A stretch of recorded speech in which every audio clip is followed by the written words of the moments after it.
The following is a Comfortably Zoned Radio Network production.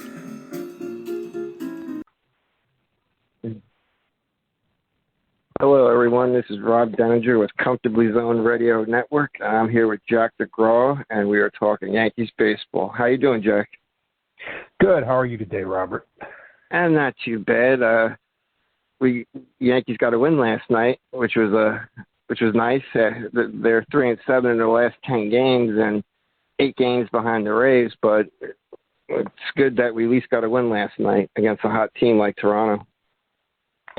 Yeah, I mean they were down 5-2, and they made a nice comeback. I think the important thing now is just to win some games, just to get a good stretch going.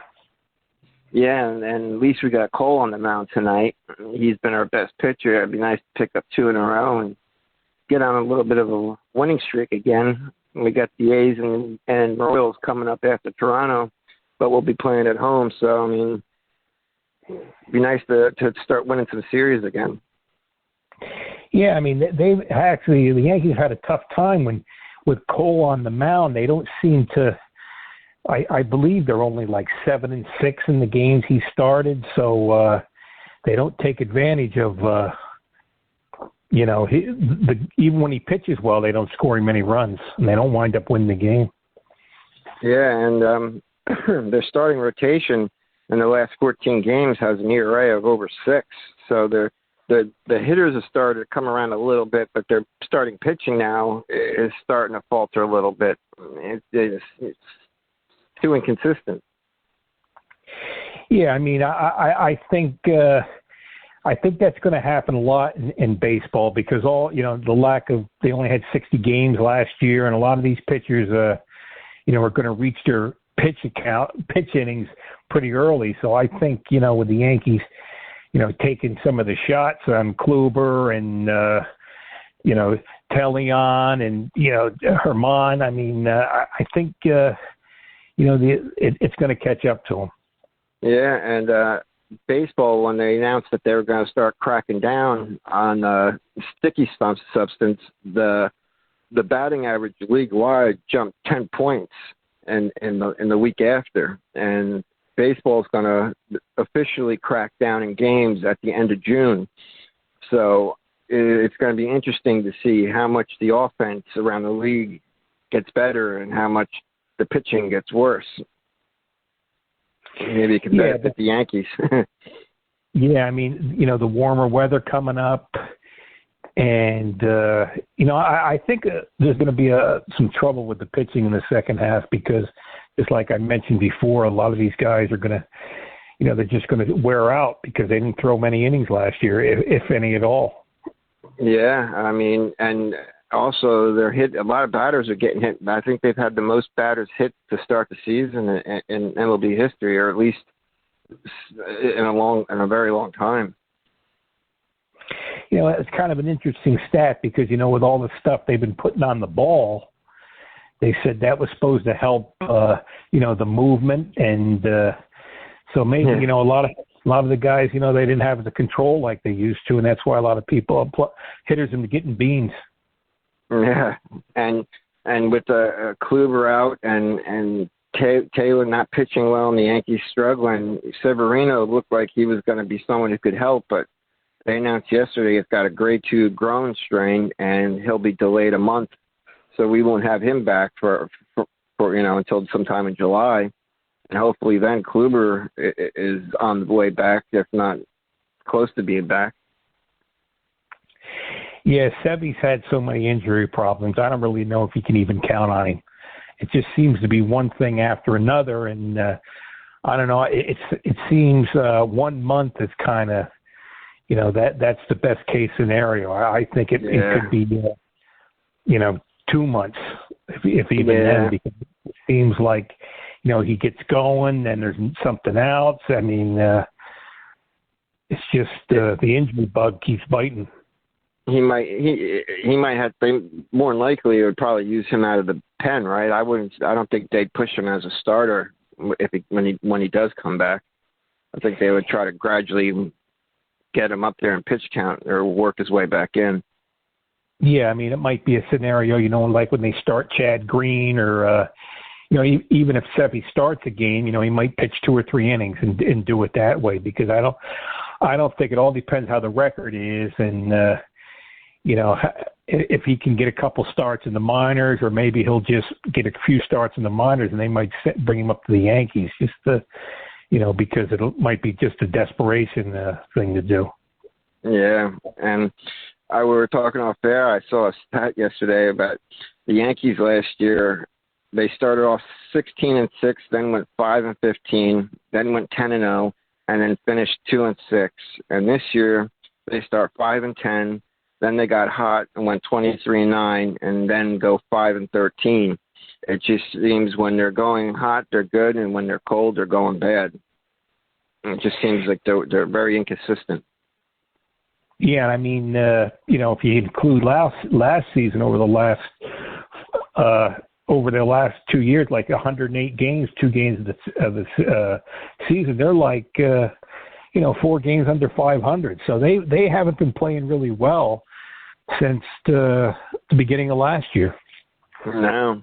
And the one thing I have, like, when Judge and Stanton are in the lineup, I like them batting Torres third between the two. It seems to be he's getting better pitches to hit. I mean, he's not hitting home runs, but he's hitting better. Yeah, I mean, that's the thing with Torres. I mean, I'm not so concerned about the home runs. He has picked it up offensively. Yeah. And, that is encouraging. I think as we talked off air, Robert, I mean, Stanton, I think he's 31 years old. I mean, would it hurt to play him a couple games in the outfield? Yeah. Yeah, I mean, like I said to you off air, Sunday when Judge wasn't playing, I couldn't believe they weren't going to play Judge in the outfield, but I guess the Yankees are so concerned that he might get hurt that they're not willing to put him out there, and I think that's ridiculous. Yeah, I mean, Judge with the back spasms. Anybody ever had back spasms, they know what it's like. And the only thing, maybe with Stanton in Philadelphia on the turf, but I mean, how many games you play on turf? I mean, Stanton played the outfield in the National League and was a good outfielder. He was at least adequate at worst. And now you got a 31-year-old guy who you can't play. They don't play in the outfield. I'm not saying he don't want to play. It's not his decision where he's going to play. But you don't have Stanton playing the outfield. You got Hicks is always hurt. And now you got guys playing out of position. So, I mean, I've always liked Cashman as a GM. I thought he's done a hell of a job. But I think this team is just poorly constructed. Yeah, I mean, it's right-handed heavy. And like you said, you got players playing out of position. Guys are injury-prone. And it's just, he took chances on a couple of pitchers with Kluber and Talon, and Kluber got hurt like we thought he might, and Talon or Talion, he hasn't been effective at all. And I mean, they took shots with these guys, and that so far it hasn't, it hasn't panned out. And talking about Boone, there was, they always say, well, a lot of the fans say they should fire him. And it's like, I don't think they'll fire Boone for the reason is he does what the analytics department says. Yeah, I mean, Boone doesn't make out his own lineup. He doesn't dictate what his pitching's going to be. Everything's dictated to him. He's told who he can use for, out of the pen. He's told how his lineup's going to be constructed. And it'd be hypocritical of the Yankees to fire him because they're not allowing him to be a true manager. No. And I mean, if they fire him, it's like saying the whole, when you win, your whole organization deserves credit. And when you're struggling like they're doing now, it's everything. Yeah. It's everything. And Michael Kay, like he was saying, people on Twitter and the internet were, saying fire Boone, hire Buck Showalter.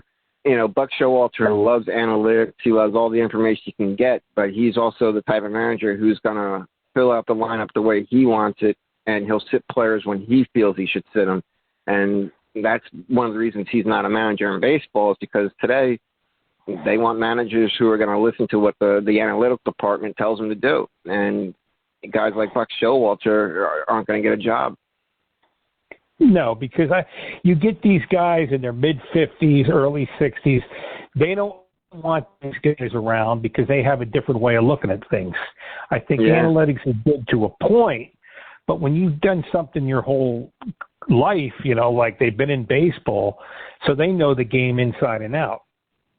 Yeah, and Joe Girardi is another one who's lucky he's managing, because he's another one who he embraces analytics, but he won't live and die by it. I mean, he likes to have control over his lineup too, and what he's going to do. So I think he's lucky he's got a job with Philadelphia, because he's an old school manager himself. Yeah, I mean, I don't know what's going on with the Phillies, but I know they spent a lot of money, and they're struggling too. So, yeah, they're in second place, 5 games behind the Mets, but the NL East is a kind of a mess at the moment. The Braves, they're right behind the Phillies, but Phillies 21-12 at home, but they're 11-21 on the road, and they got a -9 run differential, so that they have trouble scoring at times, and their pitching's not that good. They got 1 or 2 good starters, but other than that, it's not that great. No, and they spent a lot of money too. Yeah, Bryce Harper, he got a big time contract for him from Philadelphia. I was hoping the Yankees would get Bryce Harper instead they went and got Stanton. But Yankees got Stanton for $24 million because Miami's picking up the other 10 per year. Yeah, I mean, they got a deal on Stanton, but if he's not playing the infield, the outfield, he's hurt a lot. And now, a couple of years ago, the Yankees, what are you going to do with all these outfielders? And now you hardly have any. Judge has been healthy for the most part. Gardy's getting up there in years. I don't know why they signed him again this year. And, now you got Andujar playing the outfield and Wade out there. And I mean, it's mix and match. Yeah, and we were both expecting Clint Frazier to, he was finally going to get his chance this year, and we were both high on him, but he just came out of the gate non-aggressive, and as a result, Andujar's gotten a chance, and so far Andujar in left field, he's batting over 300. His on-base percentage is over 320, slugging over 500, and he was named the Yankees Offensive Player of the Week last week. It looks like Frazier right now, unless Andujar starts really playing bad, is going to be relegated to pitch hitting like it's been. Yeah, I think, with Andujar and Frazier, they should have been somewhere in the major leagues playing start the last 3 years. Yeah. And, with Andujar, he hit 297 his first year.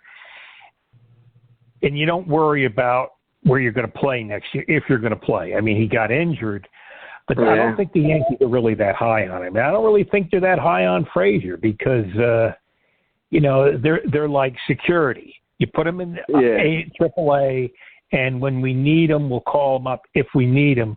But, these guys should be entering the prime of their career, and I don't know. It could be, it could be messing with their head a little bit. They should have been in the major leagues the last 3 years playing, starting on some team and doing well. Yeah, because every time Frazier came up, going back to 2017, he came up and he filled in for players who were injured, and he showed he could play at this level. But the Yankees, they had Brett Gardner, and they didn't want to let Brett Gardner's job go to a young guy like Frazier.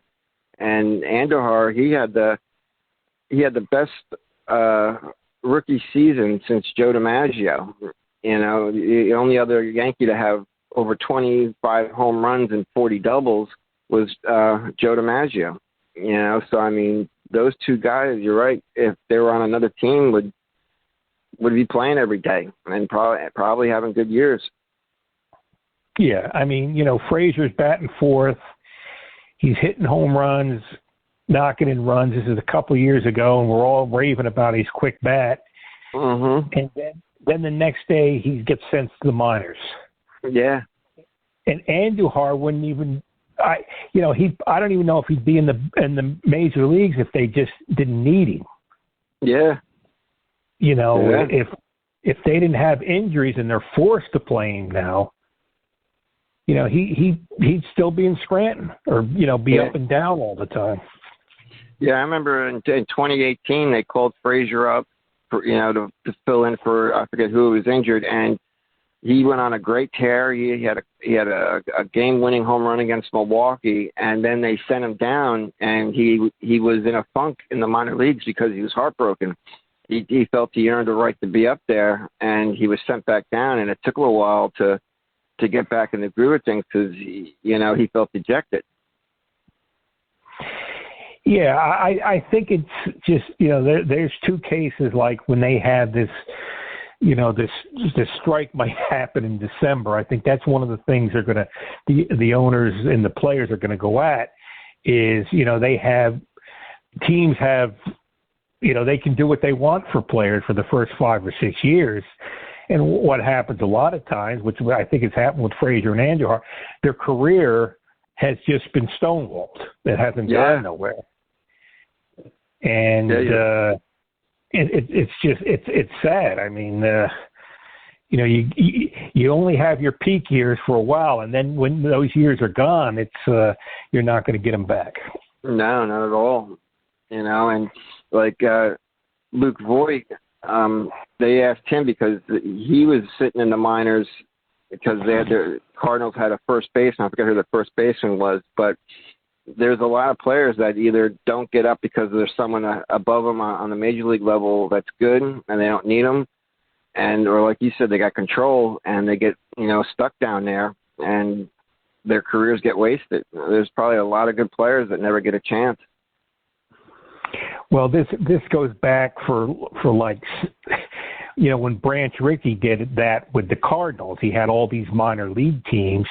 And Branch Rickey did a lot of great things in baseball, with Jackie Robinson. But one of the things is he would bury guys in the minor leagues. So if you have somebody with the Cardinals, maybe they could help the Pirates or the Phillies. But if they're with the Cardinals, they'll never get a chance to play in the big leagues. Yeah. But they're in the minor leagues. And, the Cardinals own their rights. And, so a lot of their careers was ruined, too. Yeah.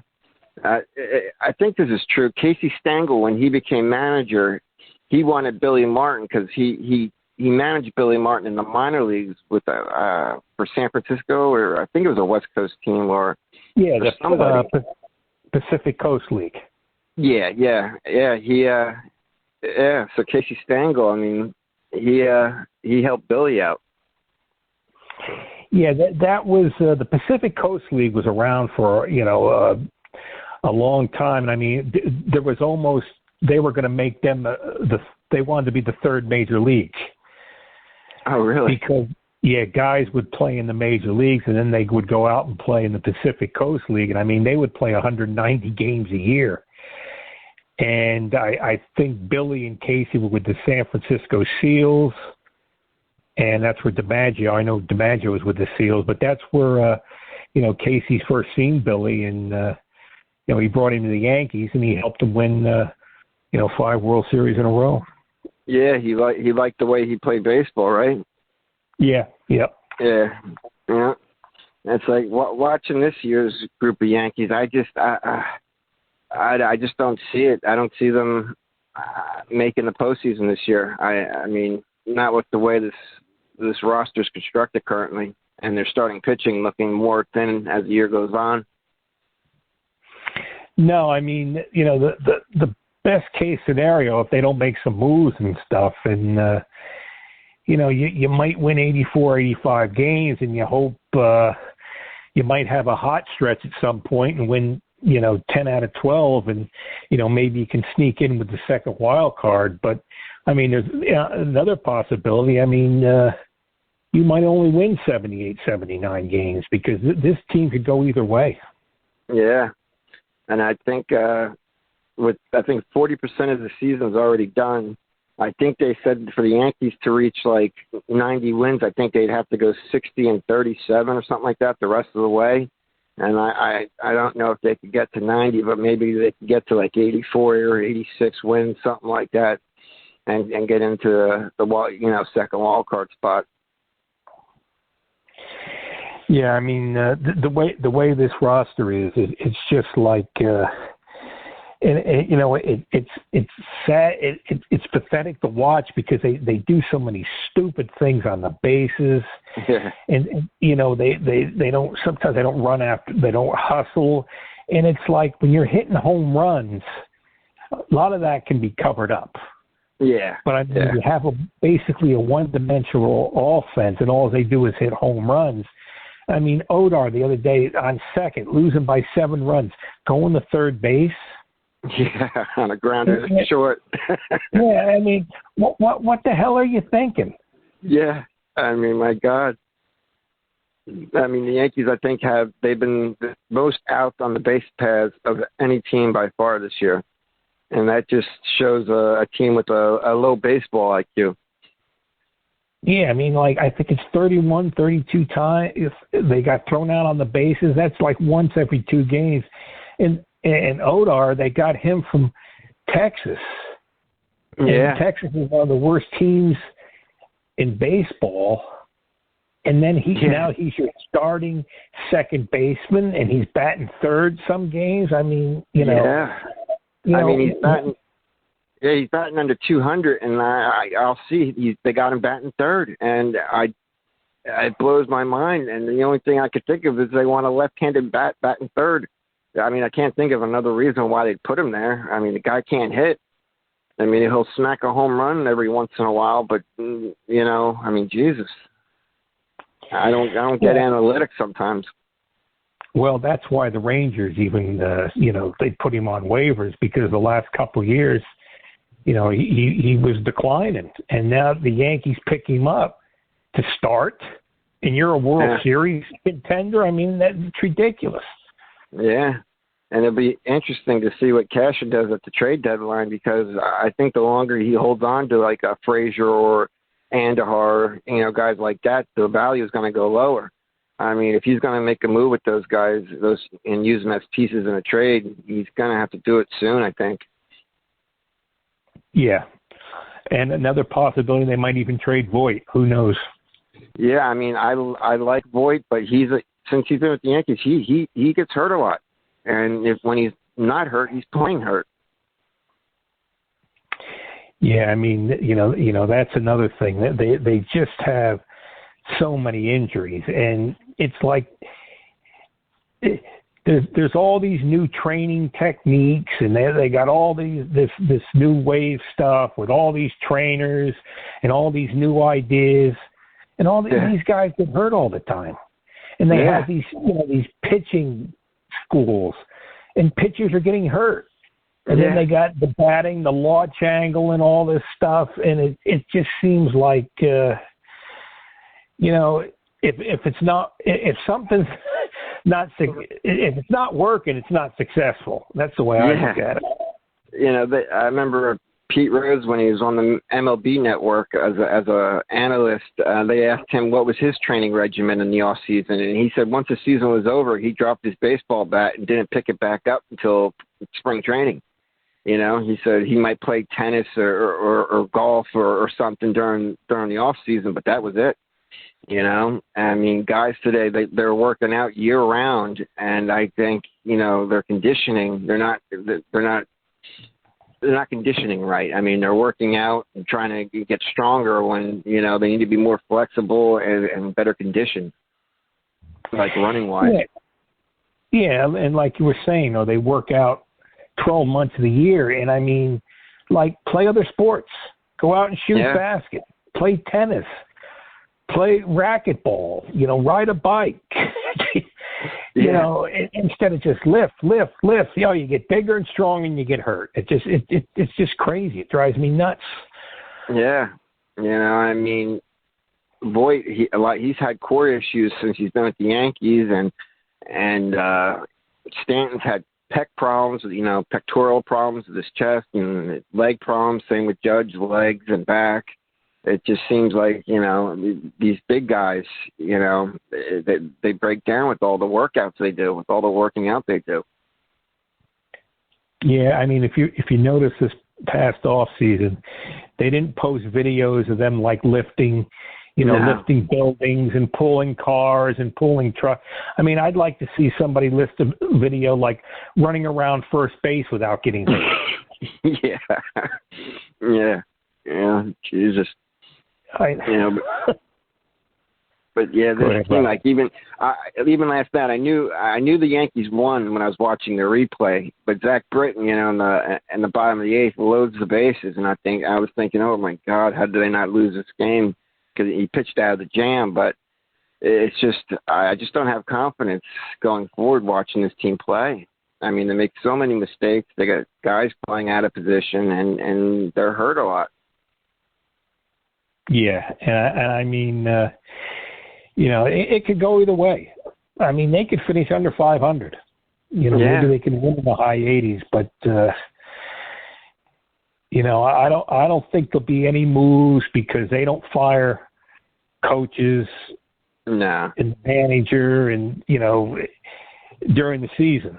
But I think now when the fans are going to come back, so now the fans should let their voices be heard. Yeah. And I think no, go ahead. No, I'm just going to say, when the fans start to go to the park, start booing. Start letting them know. I'm sure the New York fans, and better yet, don't go to the park. Because when you hit them in the wallet, that's when they'll take notice. Yeah, but they're calling it a reopening, like opening day, reopening. I forget the day, but they're going to be 100% capacity. So the fans, I hope the boo birds are out. Another, I was going to say, Gary Sanchez, they're going to have a big decision to make on him after the season. I mean, if he continues to keep hitting like he does, what do you do? Do you try to get him back at a discount? I wouldn't be comfortable with giving him a lot of money in a big contract. No, I don't think, there's another thing, Robert. I mean, they've got players who just went backwards. Sanchez looked like he was going to be an all-star catcher. Yeah. And right now, he's a less, he can hit some home runs. He's less than average defensively. I mean, he's really went downhill. I think what he's shown lately, he's still a major leaguer. But I don't know. I think you always have to look to upgrade, and I think at the catching positions, getting a shortstop and another outfielder, that's got to be a top priority.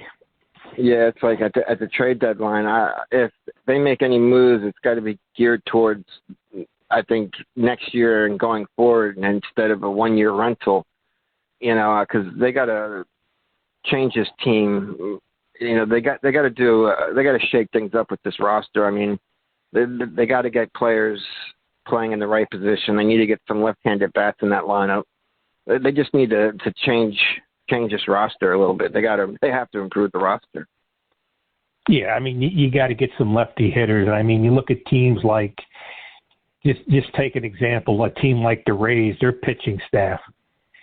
Yeah. They know the Yankees don't have many lefties, so they can gear, bring in pitchers that can get out righties and do it consistently because the Yankees can't go righty-lefty. They don't have any lefties. No, and I mean they don't have anyone really on their bench either. I mean, Chris Gittins, Tyler Wade, Clint Frazier. They really don't have that many guys you can count on coming off the bench. I mean, Frazier has been good coming off the bench, but other than him, I mean, you really don't got guys you can call on to come off the bench. Yeah, and I mean, even when they go in the National League Park, Stanton doesn't play. Yeah, and he's a horrible pinch hitter. I think he's 2 for 30, they were saying. Yeah, I think 2 for 32 or something like that. Okay. Really bad. Yeah. So it just boggles my mind. The guy's played in the outfield his whole career prior to the Yankees, and their analytics, they don't want him to take a chance of getting hurt, so they won't. It just is crazy. I just don't get this era of baseball and the direction it's going. No. Well, one good thing, Robert, Chris Gittens got his first major league hit last night. It was a home run. Yeah, I saw that. I was happy for him because he had one in Minnesota that just went foul, I think. I couldn't really tell on the replay, but it was so close, so I'm glad he got his first hit. I'm glad it was a home run. You want me to throw out a couple of minor league names? And Yeah. Oh, one thing about Chris Gittens, this is actually horrible. His father refused to come watch him play until he made it to the major leagues. Oh, brother. Yeah, so his father refused to come watch him play until he made it to the majors. So I guess his father's been watching him play recently at the ballpark. But I just thought that was cruel. Yeah, that is. I mean, I remember watching him down here with the Tampa Yankees, and I mean, he played well. Yeah. Well, one of the guys the Yankees have in AAA is Trey Ambergy. I remember him playing down here with Tampa, but he's in AAA now, and he's like hitting 388 with 6 homers, and he's got a 20-game hitting streak dating back to last season or 2019. Wow. Sorry, Robert, go ahead. Now, do we have our best prospects are our pitching prospects, right? Yeah. Voit started to rehab in AAA, and Zach Britton, and the Yankees still they have Nick Nelson down there, and they have Nick Goody. You remember Nick Goody? Yeah. Nick Goody would come in. Yeah, he was in spring training, right? Yeah, he'd always come in, and he'd strike out 2 batters and give up a solo home run. That just seemed what I remember about Nick Goody. One of the good things, Robert, in low A down here, I went to a game and I just seen some of the stats. This kid Anthony Volpe, the shortstop, the number 1 pick. He really looks good. He's been the player of the week a few times. Yeah, he made some nice plays at shortstop, and he had a game-winning, a 3-run homer in the 9th inning. And another guy looks good, the catcher Austin Wells. So I think there's a good possibility. He went 3 for 4. Austin Wells, I'm looking at the game. He went 3 for 4 with an RBI and 2 runs scored. He was a star of a game yesterday and a 10-5 victory or the other day. Yeah, I think there's a good possibility these guys will be moving up to high A soon. And, they'll probably be in spring training next season. I know Wells was. And, he's still a couple years away, these kids. But, there is some help on the horizon.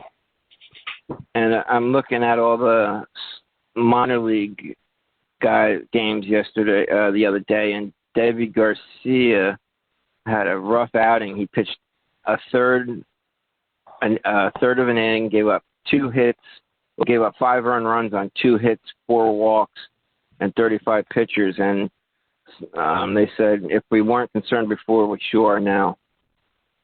He gave up a home run and 4 walks, and just recorded 1 out to start the game. Ouch. Yeah. I mean, what is he? 20 years old, Robert? Yeah, he has good stuff. It's just it's his command. I think once he gets his command under control, he'll get back in because he does have good stuff. Yeah, I mean, I think at some point you'll probably see him up this season, and when you get into the higher levels of the minors, these guys can, they're more selective. Yeah. lower levels will swing at anything, but when you get up to a little higher level, they're a lot of the guys have been in the big leagues and they know how to hit and they don't swing at bad pitches. And Estevan Florial's been doing pretty well down in AAA too. I'd like to see him come back up at some point this year if they need an outfielder. Yeah, I think the thing with him, they're only going to bring him up if he plays every day. Yeah, that's true. And I, I think they'll win enough games to stay in contention, but you want to bring up a rookie and play him every day. And he could have his ups and downs, and you got Andujar in left field out of position. And they don't play Stanton in the outfield, and Brett Gardner's, he's up there in years, and Judge has got a bad back. So, Florial might be playing center field shortly, so who knows? Yeah, because they put Wade in center field in the 8th and 9th inning yesterday because I think one of the reasons is, they used him for a pinch runner, but also he's got a better arm than Brett Gardner. Brett Gardner, even though he's still can track down the ball and is a good outfielder, his arm he just doesn't have an arm anymore. He can't throw any. I think they graded his arm like a C-. It's just that he has a weak throwing arm from the outfield. Yeah, we were talking before the year, Robert. This love affair with Brett Gardner, and yeah, I don't know. I don't know. I think this is Gardy's last year. At least with the Yankees, because you got to start making some upgrades. Yeah, and I think the love affair they had with Gardner derailed Clint Frazier's career, because I think Frazier should have been playing at least the last couple of years as a left fielder. I really, I just think they just loved Gardner for some reason, even though he was hitting just barely over 200. Yeah. And we touched on it last week. We've been talking about it for years. The guy's a 258 career hitter. Yeah. He's never been a great player. And, you had Frazier. This kid looked like, he had a quick bat and he was productive in the big leagues.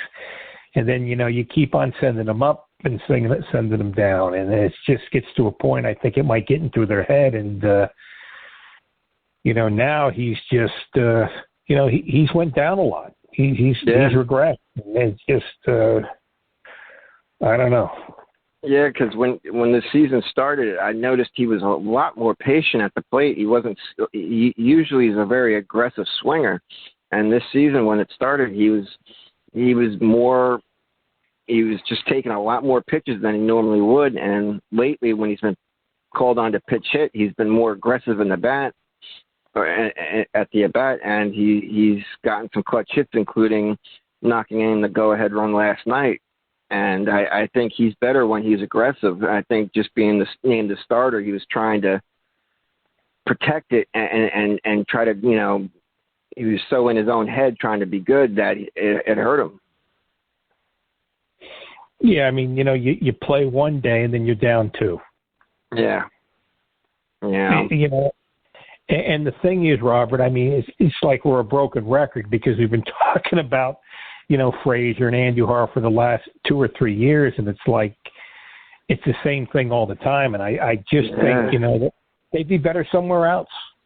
Yeah, and like I said earlier, I think if they're going to make a trade this season, I think they got to trade him now while their value is still somewhat high.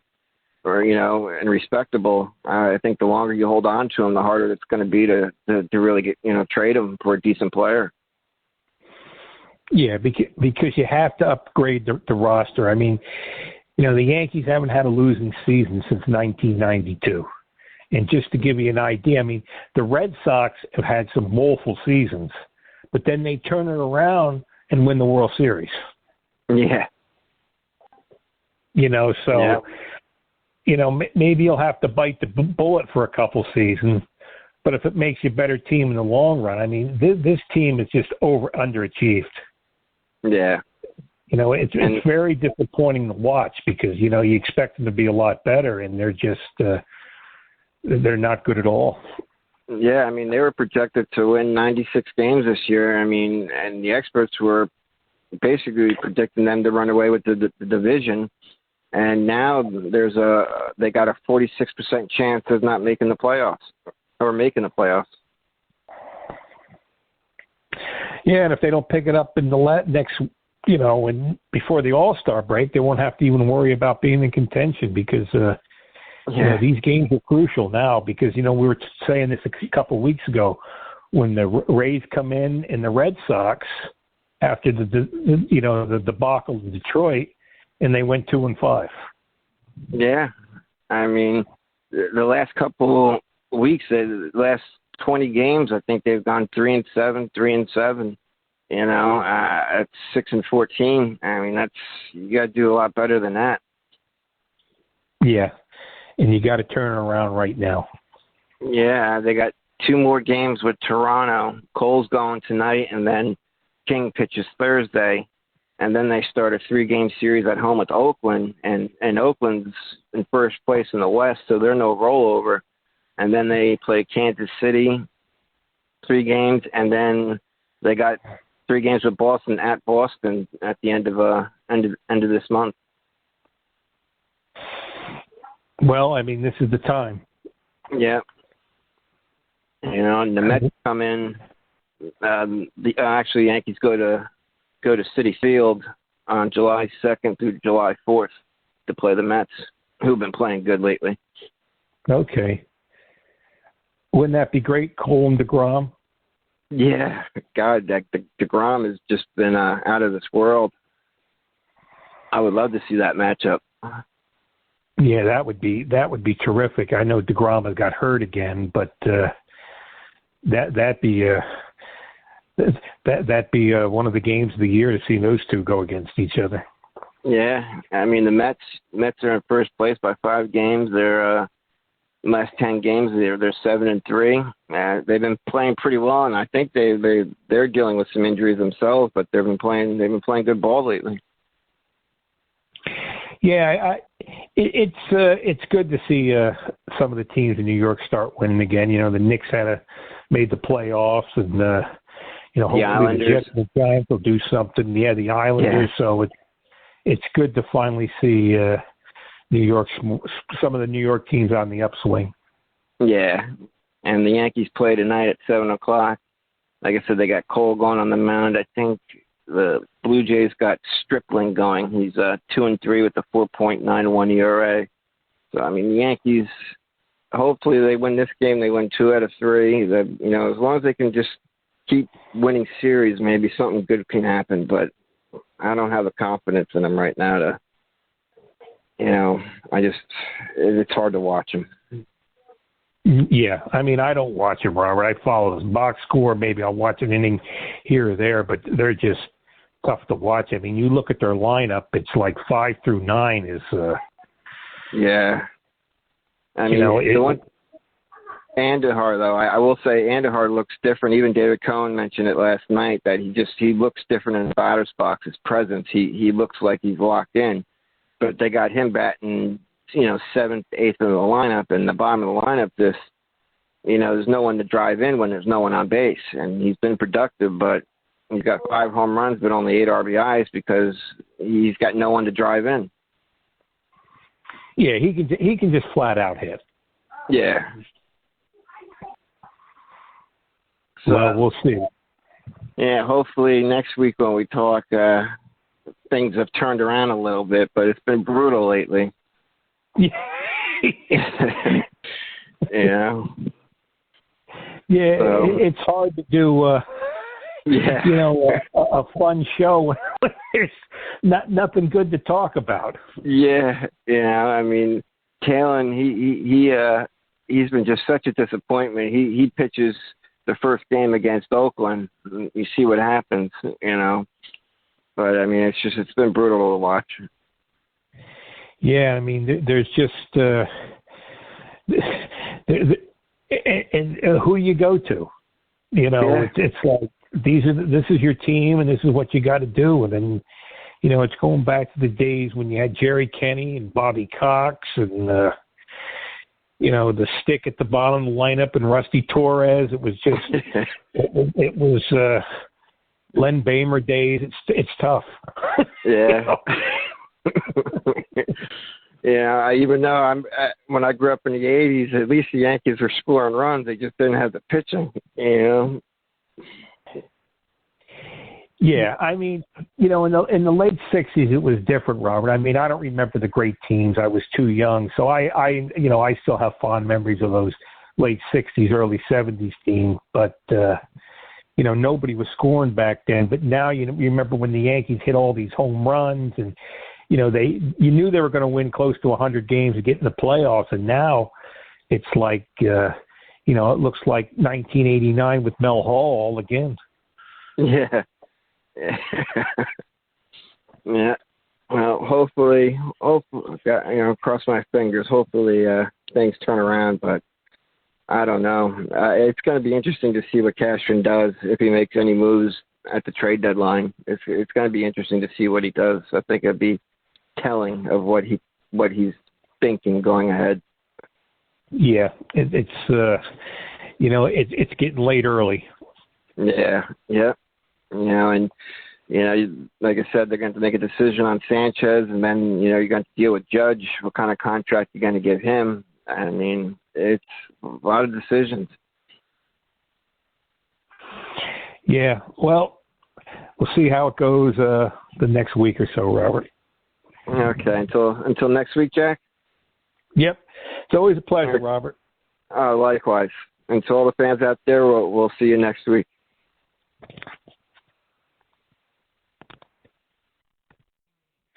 The proceeding has been a Comfortably Zoned network production. You are advised to keep your dreams wet, your humor dry, your children and grandchildren out of military recruiting offices and off the laps of clerics who wear dresses. Thank you for listening, everyone. Happy trails.